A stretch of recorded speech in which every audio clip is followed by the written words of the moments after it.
श्री राम के अलावा इन चार से भी हार गया था रावण। ज्यादातर लोग यही जानते हैं कि रावण सिर्फ श्री राम से ही हारा था, परंतु ये सच नहीं है। रावण श्री राम के अलावा शिवजी, राजा बलि, बाल और सहस्त्रबाहु से भी पराजित हो चुका था।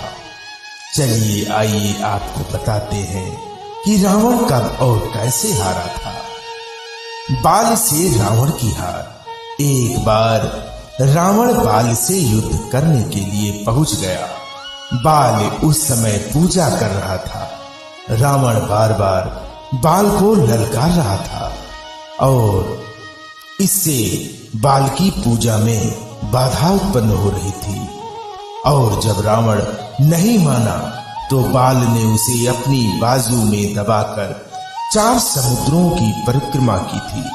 बाल बहुत ही शक्तिशाली था और इतनी तेज गति से चलता था कि रोज सुबह सुबह ही 4 समुद्रों की परिक्रमा कर लेता था।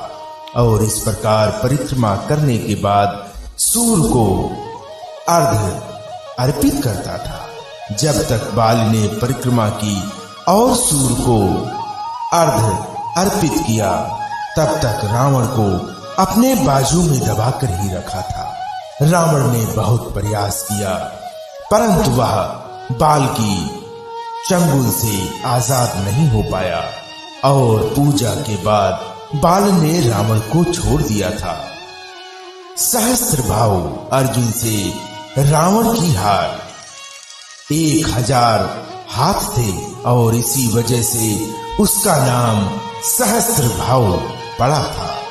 जब रावण सहस्त्रबाहु से युद्ध करने पहुंचा तो सहस्त्रबाहु ने अपने 1000 हाथों से नर्मदा नदी के बहाव को रोक दिया था।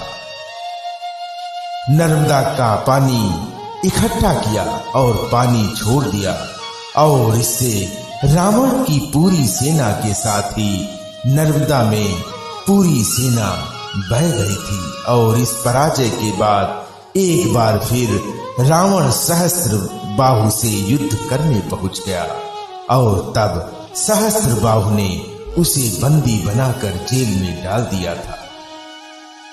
राजा बल की महल में रावण की हार। दैत्यराज बल पाताल लोक के राजा थे और एक बार रावण राजा बल से युद्ध करने के लिए पाताल लोक में उनके महल तक पहुंच गया था। वहां पहुंचकर रावण ने बलि को युद्ध के लिए ललकारा और उस समय बल के महल में खेल रहे बच्चों ने ही रावण को पकड़कर घोड़ों के साथ अस्तबल में बांध दिया था।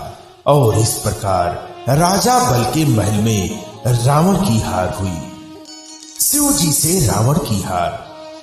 रावण बहुत ही शक्तिशाली था और उसे अपनी शक्ति पर बहुत ही घमंड था। रावण इस घमंड के नशे में शिव जी को हराने के लिए कैलाश पर्वत पर पहुंच गया। रावण ने शिव जी को युद्ध के लिए ललकारा, परंतु महादेव तो ध्यान में लीन थे। रावण कैलाश पर्वत को उठाने लगा, तब शिव जी ने पैर के अंगूठे से ही कैलाश का भार बढ़ा दिया और इस भार को रावण उठा नहीं सका और उसका हाथ पर्वत के नीचे दब गया। बहुत प्रयत्न करने के बाद भी रावण अपना हाथ वहां से नहीं निकाल सका। तब रावण ने शिव जी को प्रसन्न करने के लिए उसी समय शिव तांडव स्रोत रच दिया। शिव जी इस स्रोत से बहुत प्रसन्न हो गए और उसने रावण को आजाद कर दिया। मुक्त होने के पश्चात रावण ने शिव जी को अपना गुरु बना लिया।